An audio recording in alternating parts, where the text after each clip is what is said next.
안녕하세요. 29cm 이벤트 스트리밍 도입과 앞으로의 활용을 주제로 발표를 맡게 된 리스팅 백엔드 팀 윤종호입니다. 네, 감사합니다. 지난 29 테드 시간에 희창님께서 발표하셨던 29cm 아키텍처 매니페스토 내용 다들 기억하시나요? 임팩트를 위한 기술로 이벤트 드리븐 아키텍처, 이벤트 스트리밍을 언급해 주셨는데요. 오늘 발표는 상품 도메인 영역에서 이 이벤트 스트리밍 기술을 도입하여 어떤 문제를 해결했고 앞으로 29cm에서 해당 기술을 어떻게 활용할 수 있는지에 대해 전달드리고자 합니다. 네, 우선 29cm에서 흔히 발생하고 있는 이벤트와 이벤트에 따라 변화하고 있는 데이터베이스의 모습을 살펴보겠습니다. 네, 3월 28일 11시 4분 1초 유저 A님이 티셔츠 A가 마음에 들어 좋아요 버튼을 누릅니다. 이 이벤트가 발생하면 데이터베이스는 어떤 식으로 변화할까요? 좋아요 수와 최종 수정 시간이 변화합니다. 네, 3월 28일 11시 4분 59초 유저 B님이 티셔츠 A 2개를 구매합니다. 이런 이벤트가 발생했을 때는 데이터베이스는 또 어떤 모습으로 변화할까요? 재고 수량 정보와 최종 수정 시간이 변화합니다. 하나 더 이벤트가 들어옵니다. 3월 28일 11시 30분 01초 티셔츠 A 판매자가 가격을 2만 원 할인합니다. 이 경우에는 데이터베이스가 어떻게 변할까요? 네, 가격 정보랑 최종 수정 시간이 변화합니다. 이처럼 이 나열된 이벤트 한 건 한 건을 보통 트랜잭션이라고 부릅니다. 그리고 이 이벤트 히스토리를 트랜잭션 로그라고 부릅니다. 데이터베이스에 기록된 정보는 이 모든 트랜잭션을 반영한 가장 최신의 정보가 저장됩니다. 그러면 이 29cm에서 상품 데이터베이스의 최신 정보는 어디서 가장 많이 필요로 하게 될까요? SRP, PLP, PDP에서 상품 정보를 접할 수 있기 때문에 이 페이지에서 가장 필요로 할 것입니다.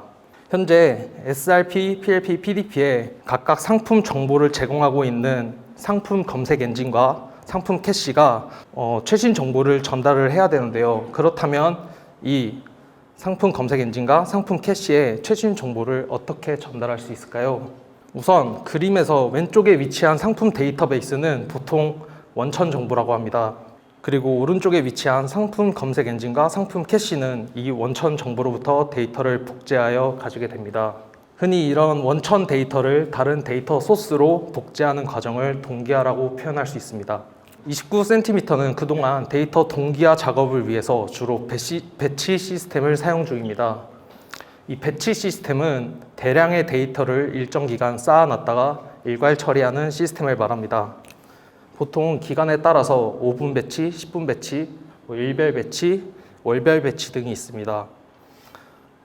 현재 상품 검색 엔진을 동기화시키는 배치 시스템은 5분 배치로 구성되어 있고 최근 5분 동안 변경된 상품을 찾아서 이를 동기화시킵니다. 추가로 이벤트 4개가 들어왔습니다. 이 이벤트는 31분 16초에 반영됐습니다. 하지만 상품 검색 엔진에는 저희 배치 시스템의 간격으로 11시 35분 00초에 DB 정보를 직접 조회한 다음에 동기화를 시작합니다. 만약에 구매 고객이 11시 33분에 PLP 혹은 SRP 영역에 접근한다면 어떤 문제가 발생할까요? 구매 고객은 티셔츠 A 상품의 가격을 3만 원이 아니라 5만 원으로 인지하게 됩니다. 이 간격에 의해서 최대 5분의 정보 불일치가 발생하게 됩니다. 특히 SNS 등으로 할인 정보를 사전에 전달받고 진입한 고객 입장에서는 홍보된 금액과 실제 판매 금액이 다르다고 인지하여 불만이 생길 수 있습니다. 그러면 5분이 지나면 현재 시스템에서 결국 가격 정보가 맞춰지긴 할까요? 다음 문제가 있습니다. 네. 만약에 저희 2굿 위크 때처럼 11시 30분에서 35분 사이에 변경이 발생한 상품이 20만 건이 된다면 최대 5분 플러스 동기화해야 할 상품 개수를 저희 배치 처리 속도에 나눈 시간만큼 추가 지연이 발생하게 됩니다. 그래서 저희는 이 문제를 인지하였고 항상 DB의 최신 정보를 사용하기보다는 이 지금 빨간 박스 영역에 시계열 데이터인 트랜잭션 로그를 직접 동기화의 데이터로 활용하기로 결정합니다. 하지만 아직 남아있는 처리량의 문제에 대해서는 데이터 크기를 좀 작게 분할하고 병렬 처리할 수 있는 환경을 추가로 구성하기로 결정합니다. 네, 그래서 여기서 이제 이벤트 스트리밍이 나오는데요. 바로 이 트랜잭션 로그를 소비가 가능한 이벤트로 변경해주는 거를 이벤트 스트리밍이라고 합니다. CDC라는 기술을 통해서 이 로그 데이터를 소비 가능한 데이터로 쉽게 변환할 수 있습니다. 이번에는 처리량 문제를 다시 고민해 보겠습니다. 이렇게 시간 순서로 나열된 데이터는 어떻게 작게 분할할 수 있을까요? 나열된 이벤트에서 좋아요 관련된 이벤트만 따로 나눠보겠습니다. 나열된 이벤트에서 구매 관련된 이벤트만 따로 나눠보겠습니다. 이렇게 이벤트를 나누면 서로가 처리를 위해 기다리는 대기 시간에 영향을 주지 않고 각각 독립적으로 처리할 수 있게 됩니다. 이 각각의 스트림 안에서도 독립적인 상품 단위로 처리 단위를 나눌 수 있게 되고, 이는 각각의 상품이 다른 상품 동기화하느라 기다리는 상황을 해소할 수 있게 됩니다. 이것을 보통 파티션이라고 합니다. 카프카라는 기술을 통해서 이 크기를 작고 쉽게 분할할 수 있었고, 이 작게 나눠진 작업 단위를 독립적으로 병렬 처리할 수 있는 구조를 가질 수 있게 되었습니다. 그래서 실제 배치가 아닌 이벤트 스트리밍을 적용한 사례를 간단히 설명드리겠습니다. 앞서 보여드렸던 그림인데요. 레거시 구조에서는 SRP, PLP 영역과 PDP 영역의 상품 데이터 제공을 담당하는 복제 데이터 소스가 애초에 물리적으로 다릅니다. 그래서 아무리 동기화를 양쪽에 해주더라도 발생할 수밖에 없는 데이터 불일치 문제가 있습니다. 그리고 또 하나의 문제가 있습니다. 검색 엔진은 말 그대로 사용자의 검색 키워드를 받아서 올바른 상품을 검색하는 역할을 담당해야 되는데요. 현재 29cm의 레거시 구조에서는 상품 검색 엔진이 검색의 역할을 할 뿐만 아니라 상품 리스팅 정보까지 모든 걸 책임지는 역할을 수행하고 있습니다.